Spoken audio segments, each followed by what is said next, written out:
Esto es uno de esos pasajes que creo que son muy claves para que nosotros entendamos el Evangelio. Y todo viene a raíz de un argumento que ha estado pasando en la iglesia primitiva, ¿verdad? En la iglesia, en este movimiento que apenas va naciendo, que apenas va madurando. Es un argumento muy fuerte basado en la persona de Jesús y lo que Él ha hecho. Hemos hablado un poco acerca de este argumento, pero de un lado tenemos a los creyentes judíos, que obviamente ellos son el pueblo de Dios. Ellos han sido los que recibieron la ley, ellos recibieron la revelación de Dios primero. Al otro lado tenemos a los gentiles, a quienes apenas ahora se les está predicando el evangelio. Son un pueblo que ha sido adoptado por Dios. Tenemos judíos, gentiles, un lado, el otro. ¿De qué lado ustedes creen que nosotros somos? ¿Somos judíos?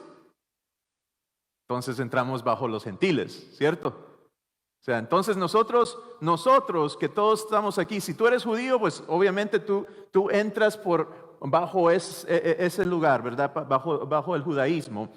Si eres gentil, pues esos somos nosotros. Y ahora, ¿qué es lo que está sucediendo? La palabra nos dice que hay personas que llegan a las iglesias y les están diciendo a los creyentes gentiles, que no solo necesitan fe en Cristo, pero también ahora tienen que circuncidarse y seguir la ley, que no pueden ser justificados, que no pueden ser salvos, que no pueden obtener la salvación, sino primero tienen que ser circuncidados y seguir la ley. Y a eso deja fuera a las mujeres, ¿verdad? Solo si el hombre puede ser circuncidado y seguir la ley. Y después la esposa entra. Ahora, este es un gran problema. Y esto es algo que enfurece a Pablo. Pablo se enoja. Pablo no aguanta esto. Y es un punto muy específico el cual enoja a Pablo. Y eso es que si a los gentiles no pueden obtener la salvación por medio de Jesús solamente, pero encima de eso necesitan requisitos como la circuncisión y necesitan el requisito de seguir la ley, entonces Jesús no es suficiente. Eso significa de que Cristo no es suficiente y la cruz y la resurrección no son suficientes para cubrirte a ti y a mí de nuestros pecados y recibir perdón. Y entonces Pablo no puede aguantar esto. Porque él dice, ¿cómo ustedes, que saben que por la ley no podemos ser justos, ahora le piden a los gentiles que vivan por la ley y no solo por Cristo? Es más, no solo es imposible ser justos por la ley, es imposible que sigamos la ley sin la ayuda de Dios, sin la ayuda del Espíritu Santo que recibimos por fe en Jesús. Y entonces, ¿cómo puede ser que ahora le quieren imponer estos requisitos, esas cosas a los creyentes? Y Pablo no puede aguantar esto, porque él sabe más que cualquier persona. Pablo se dice llamar un fariseo. Él sabe lo que es seguir la ley. Él sabe lo que es conocer la ley, memorizarse la ley, poder interpretar la ley y enseñar la ley a otros. Él tiene todas las credenciales necesarias para poder pararse en cualquier sinagoga y enseñar. Él tiene todos los requisitos y credenciales necesarios para tener autoridad sobre las escrituras y poder enseñarlas. Pero Él dice que en mi cuerpo he muerto hacia la ley para poder vivir en Cristo, porque Cristo está sobre la ley y no hay ningún otro requisito que uno necesita para ser salvo más que fe en Cristo Jesús. Y esto es el evangelio que Pablo ha estado predicando. Incluso le dice a los Gálatas: oh, ¿cómo pudiesen ustedes haber creído otro evangelio? No que haya otro, sino que un evangelio equivocado, un evangelio tergiversado, dependiente de los hechos, dependiente de seguir la ley. Ahora, la ley fue dada por Dios. Pablo no está diciendo que la ley es mala. Pablo no está argumentando que no hay virtudes en la ley, pero lo que está diciendo es que lo que la ley hace, y cuando nosotros buscamos nuestra justificación por la ley, por lo que hacemos y lo que no hacemos, entonces estamos dejando a un lado a Jesús, quien es la salvación, y estamos buscando nuestra salvación. Estamos buscando la habilidad de adquirir mérito delante de Dios, y no podemos adquirir más mérito delante de Dios. No podemos ganar más amor de lo que Dios ya nos da, porque ya Jesús se sacrificó en la cruz del Calvario. Y esas son las buenas nuevas, mis amados hermanos. Hay cosas que en realidad no necesitan ser complicadas en la Biblia. Y las buenas nuevas son esas cosas. No es necesario complicarlo. Dios te ama. Dios nos ama. Ese es el mensaje que cada uno de nosotros podemos llevar hacia el mundo. Es que Dios les ama, Dios nos ama, y Dios dio a su Hijo por nosotros para que podamos ser salvos. No importa nuestro pasado, no importa el pasado, no importa los pecados que hayamos cometido. Si nosotros llegamos a fe en Cristo Jesús, una verdadera fe para ser justificados, seremos llenos del Espíritu Santo, y es el Espíritu que va a hacer cambio en nosotros, que va a hacer ese cambio, esa transformación. Y eso es lo que debemos de buscar, es la transformación, porque la salvación es mediante Jesús. En Juan 14:6 Jesús dice: yo soy el camino, la verdad y la vida. Nadie llega al Padre sino por mí. Esto es lo que Pablo está afirmando. Esto es lo que Pablo está predicando. Mi amor, ¿me pasas el agua, por favor?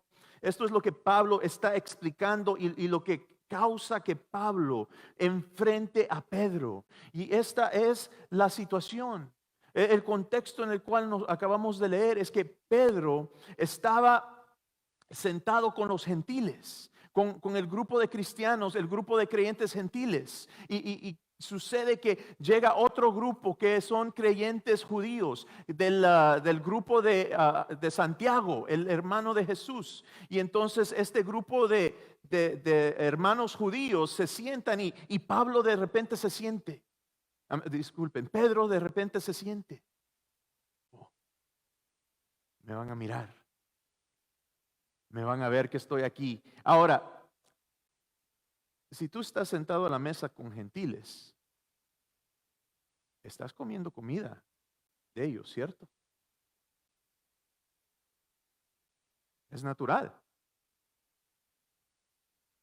Y la carne que están compartiendo es una carne que ellos consiguieron en los templos que hay ahí. Y los templos que hay ahí no son templos para Dios, son templos para otros dioses.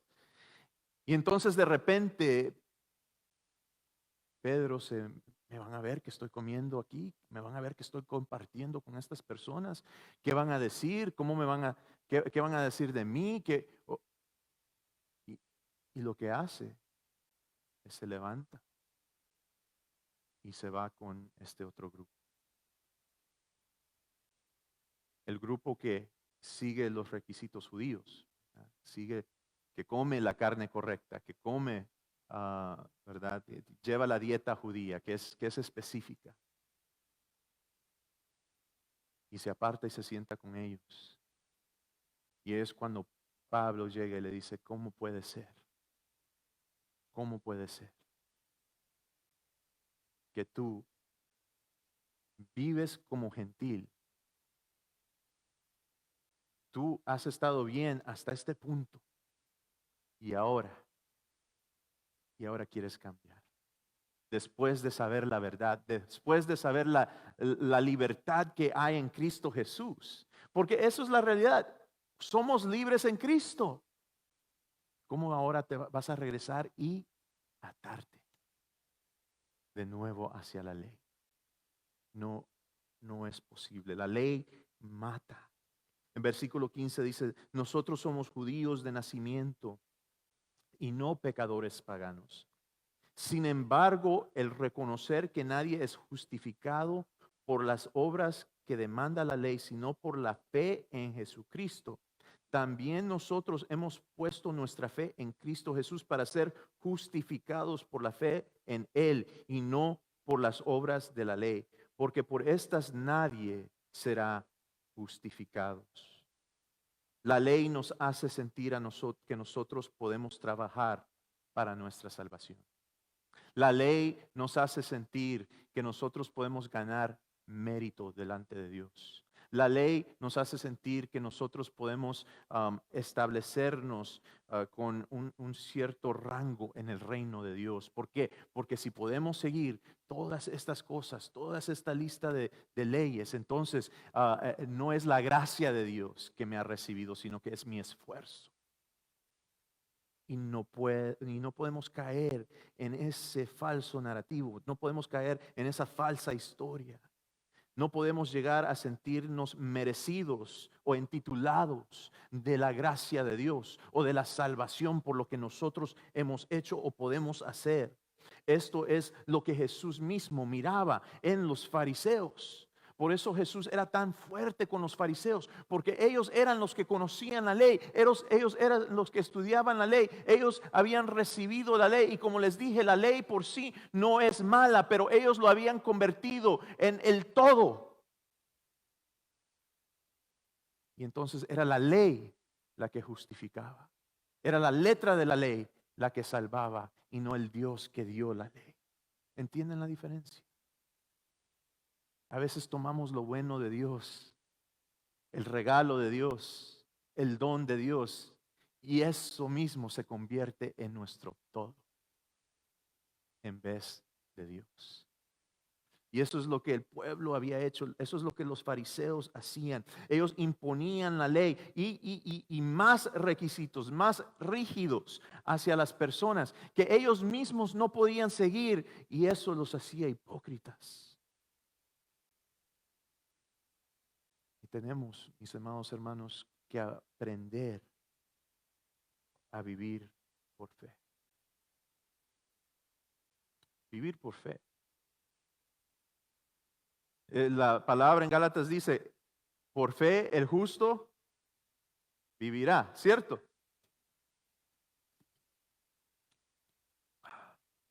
Pero fe ¿en qué?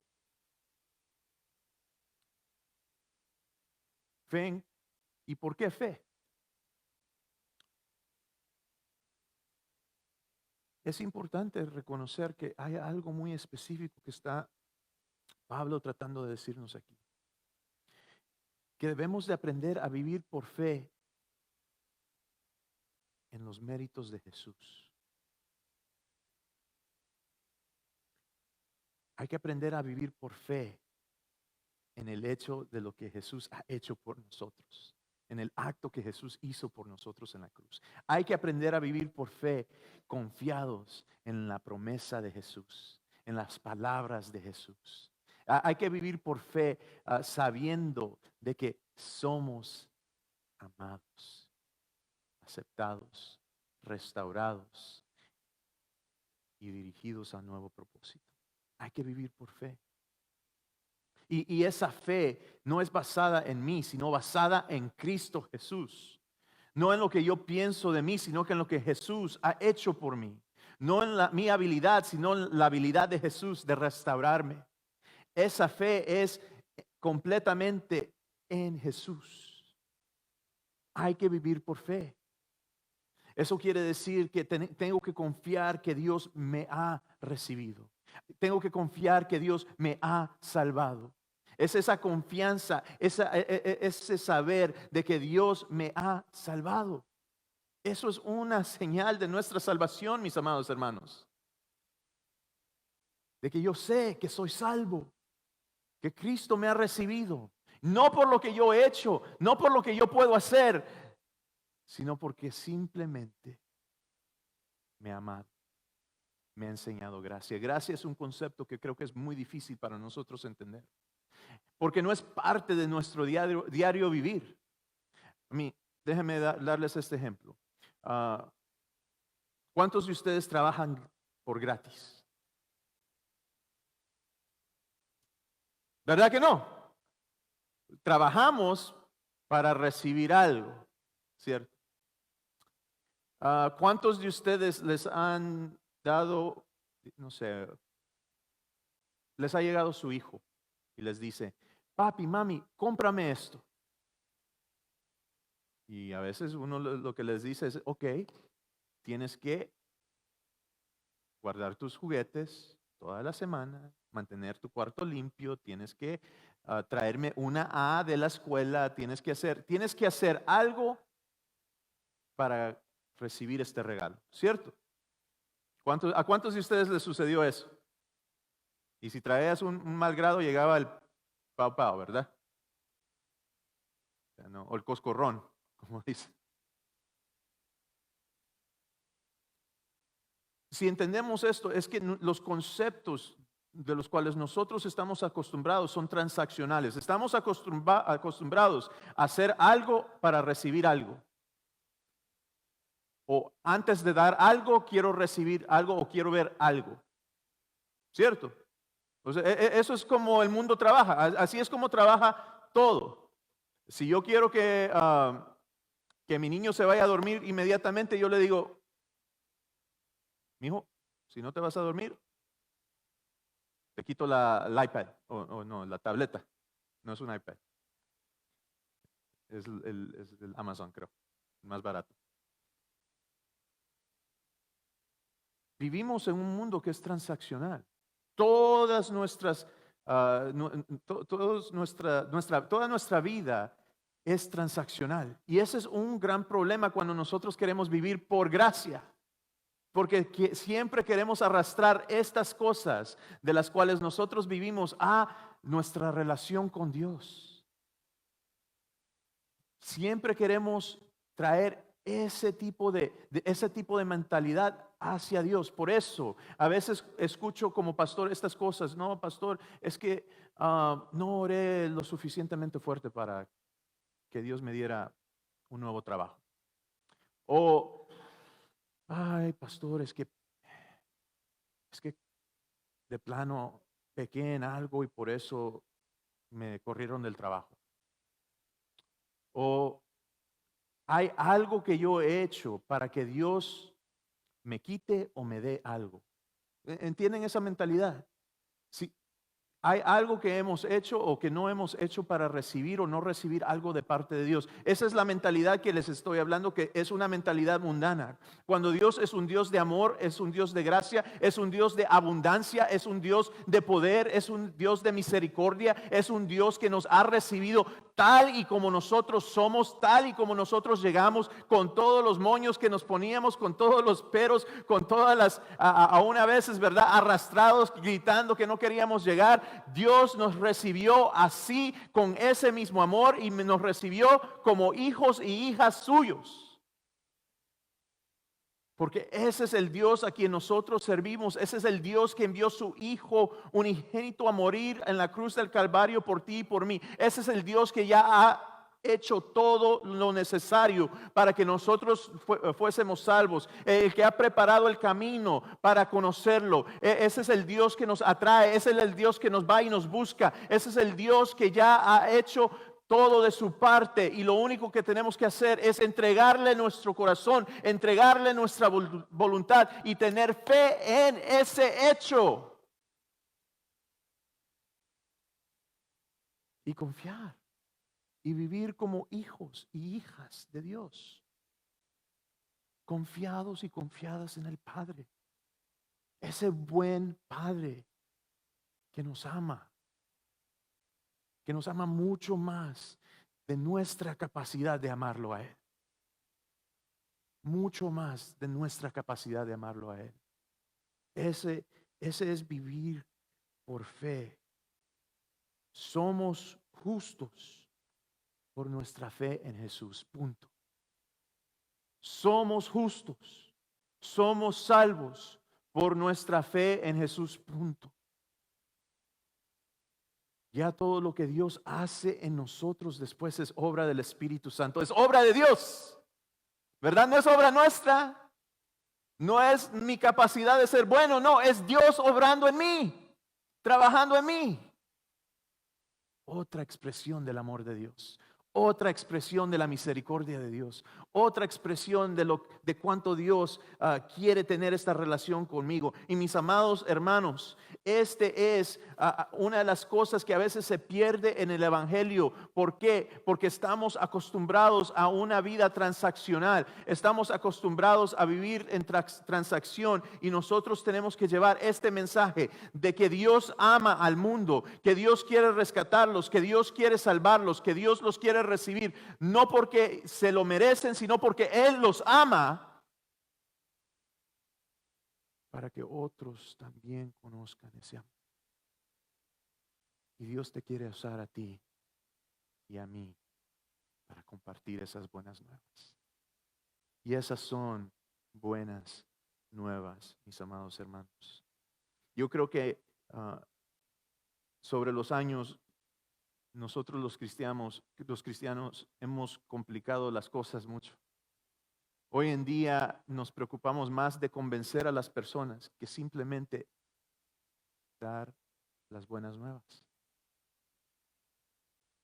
Nos preocupamos más de los argumentos que pueden ir en contra que simplemente amar y presentar el evangelio. Porque queremos ganar el argumento y no solo presentar a Cristo Jesús a alguien que lo necesita. El evangelismo ha perdido su sentir en esa manera. Yo creo que es tiempo que retomemos eso.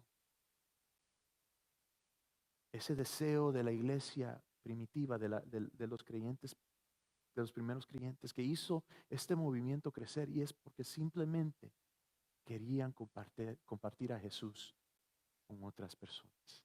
El simple mensaje: Cristo te ama, murió en la cruz por ti, sí, ti, con todos los defectos, con todos los pecados, con todo lo que has hecho malo, con todo lo que has herido a otros. Sí, murió por ti, te ama. Ven, recibe a Jesús y conócelo. Cuando la iglesia haga ese cambio, cuando nuestro enfoque sea el mensaje, cuando nuestro enfoque sea llevar el amor de Jesús hacia el mundo, te aseguro, las cosas van a cambiar. El mundo hacia nuestro alrededor va a cambiar porque van a conocer el verdadero amor de Dios a través de nosotros. Queremos ser parte de este mover. Queremos ser parte de esta libertad que el Espíritu Santo trae hacia nuestras vidas. Y muy importante, dejar esas mentalidades de transacción que nos evitan no solo de recibir la gracia de Dios, pero de extender la gracia de Dios hacia otros. De extender la gracia de Dios hacia otros. Somos gente de la resurrección, ¿verdad? Somos un pueblo de resurrección. Creemos en la gracia de Dios. Hemos recibido la gracia de Dios. También Dios quiere ver una iglesia que extiende gracia. Creyentes que extienden gracia.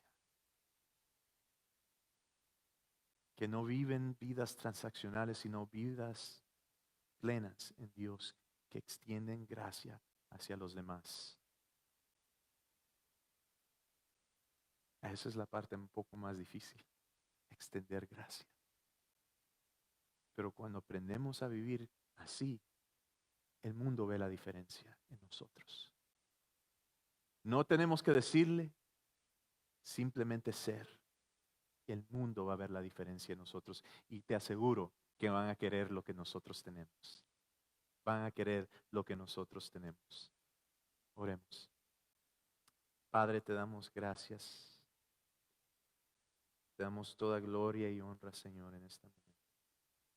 Te damos gracias por tu palabra que ilumina nuestra mente y transforma nuestro corazón. Ayúdanos, Señor, a aprender a vivir por fe. Esa fe justificadora, esa fe transformadora, esa fe que es simplemente puesta en Cristo Jesús. Te lo pedimos en el nombre de Jesús. Amén y amén.